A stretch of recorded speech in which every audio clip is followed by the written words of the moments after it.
The first thing I remember is the way it smiled at me in the rain. You'd think a grown man would remember the house he lived in, the little rituals, making coffee, locking the door. But what sticks are small, obscene details.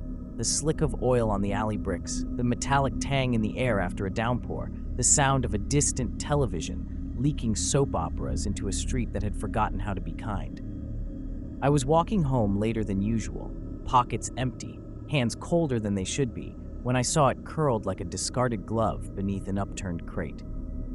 At first I thought it was a trick of shadow, the shape of a domestic animal folded into itself to keep warm. Then it opened its eyes. They were the wrong kind of dark, too large, too reflective, like someone had hollowed 2 coins out of the night and set them into a face.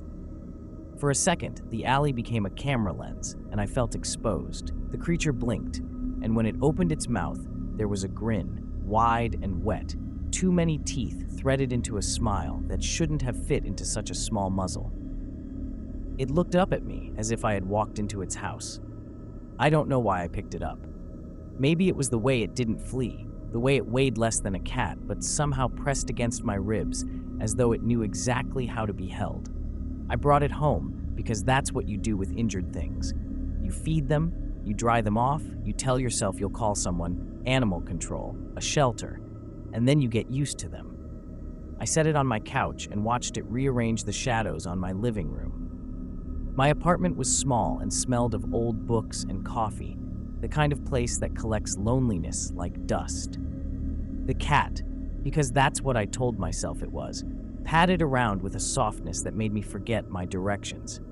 It chose the darkest corner of the room and sat there with its head tilted, measuring me. The teeth retreated into a mouth that looked, at a quick glance, ordinary. I told myself to sleep. I told myself I would take it to the vet in the morning.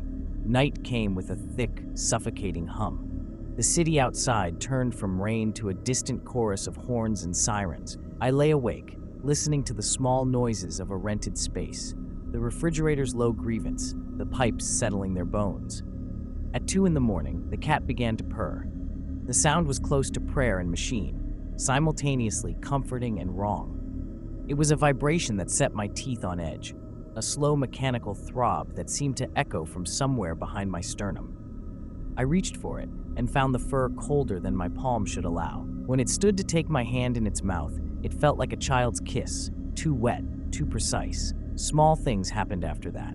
My keys misplaced in the freezer, the TV switching channels by itself to static, a shadow that moved across the ceiling with no source. But the oddest were the sounds, the little, wet clicks that came from the cat's throat when the light was low, like someone running a finger along porcelain teeth. I would wake from the kind of sleep that leaves you raw and listen to the cat grooming itself, choreographing a ritual I didn't understand. Once, in the pale blue of dawn, I saw the outline of its mouth against the window, and for a breathless second, I thought I saw the silhouette of another face reflected back at me from the glass. Too many teeth, too wide, grinning at me from a place that was not the room. I told myself stories then, rational ones. Kittens sometimes have oddly shaped teeth. A stray's mouth can scar in strange ways. I was tired, I was lonely. Compassion does strange arithmetic. But every time I rationalized, the cat sat on my chest at night and pressed its weight into my ribs. When I breathed, it purred. When I inhaled, its breath tasted faintly metallic, like the scent of old pennies and sharp iron. My apartment felt smaller, the shadows thicker, and I began to notice the way the smile always returned when I wasn't looking directly at it, as if practicing in the dark for a time when I would finally understand. After the first week, the small disruptions stopped feeling like accidents and started feeling like punctuation marks, deliberate, patient, written by something with time to spare. Sleep thinned into brittle slivers. I learned the geography of my apartment by the sounds the cat made in different rooms, the soft scrape of claws along the bookshelf, the wet, rhythmic clicking from the kitchen sink, the slow, contented silence that fell when it sat at the foot of the bed and watched me with those coin-black eyes. Once, I woke to find every picture frame tilted, faces askew, as if someone had cocked their head to study each expression. In the largest frame, my graduation photo, the background had changed. At the very edge, in the glossy reflection, there was a small, pale shape, hunched like a child with too many teeth. I thought I was losing my mind. Then, the building started to smell different. It was a sour, coppery tang that pooled in the stairwell and clung to the elevator buttons. Neighbors began to complain. Mrs. Alvarez from 4B knocked on my door one afternoon seeking sugar and left trembling, saying she'd found her cat with its eyes sewn shut. I joked it off at first, an attempt to keep the conversation light, but later her husband knocked and didn't come back down. The landlord left a terse note about pest control and then stopped answering calls.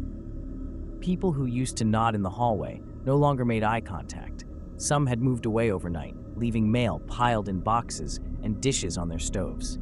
That slow, deliberate thinning of the population made the building feel like a place with fewer hearts beating inside it. The cat learned, and it learned fast. It learned how to be where I wasn't looking. It learned my habits and the soft undercurrent of my voice. Once, when I was on the phone with my sister, midway through telling her I was fine, she asked, "Did you hear that?" I hadn't. I listened then. On the other end came a sound like a throat clearing, a wet, human-sounding chuckle.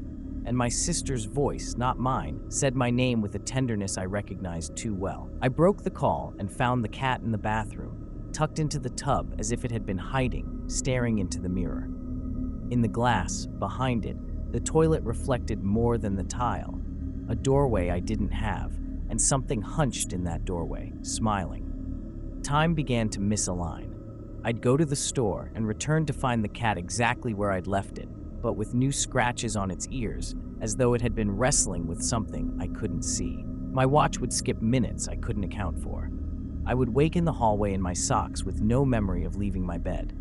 Once I found a voicemail on my phone I hadn't recorded, a breathy, familiar voice whispering coordinates, and a single sentence: "We are almost ready."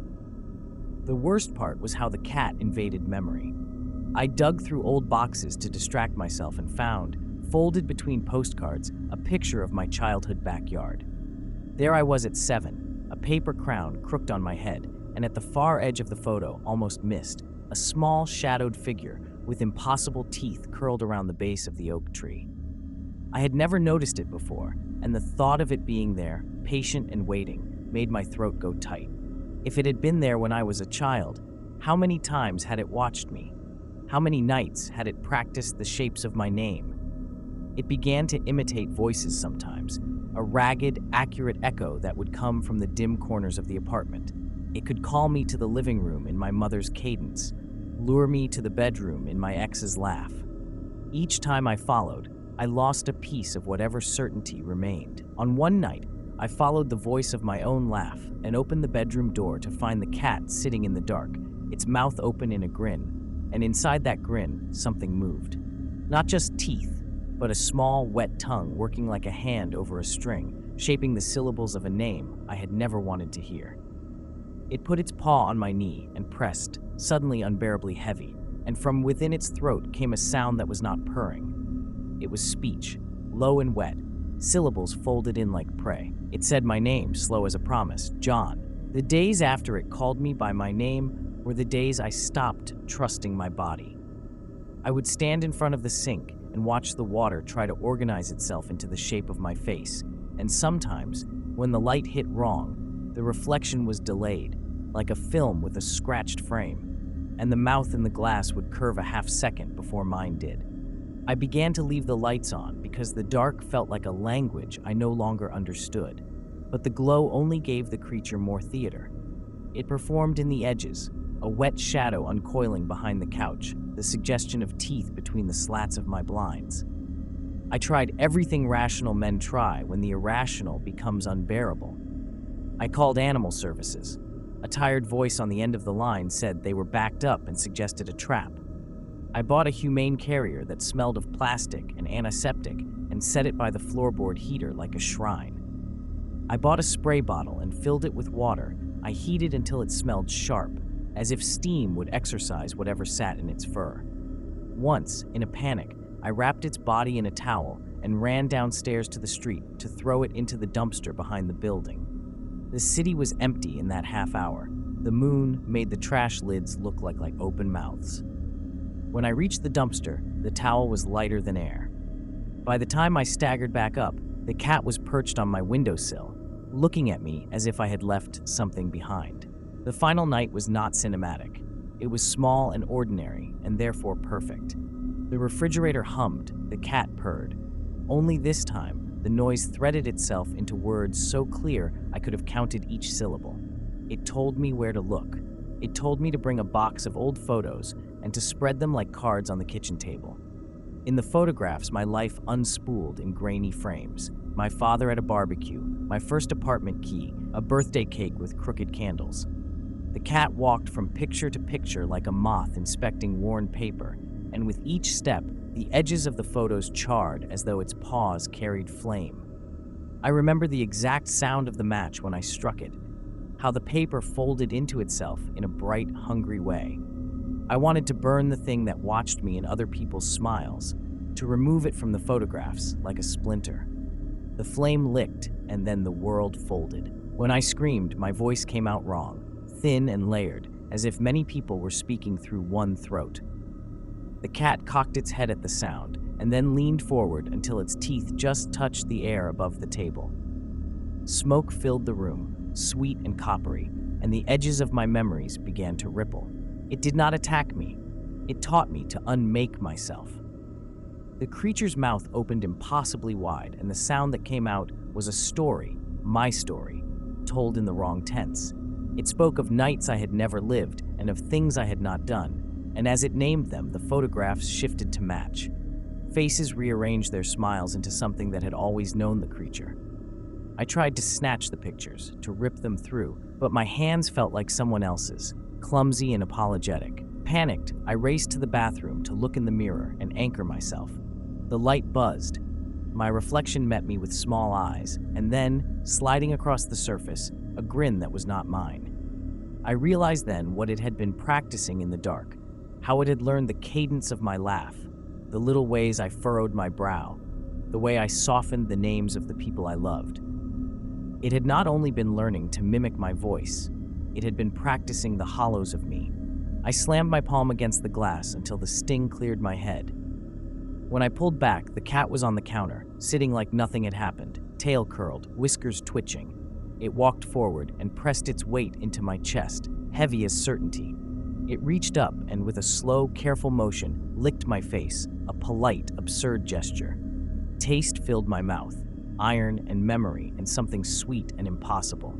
It smiled with my face. Subscribe to Horror Story Bar.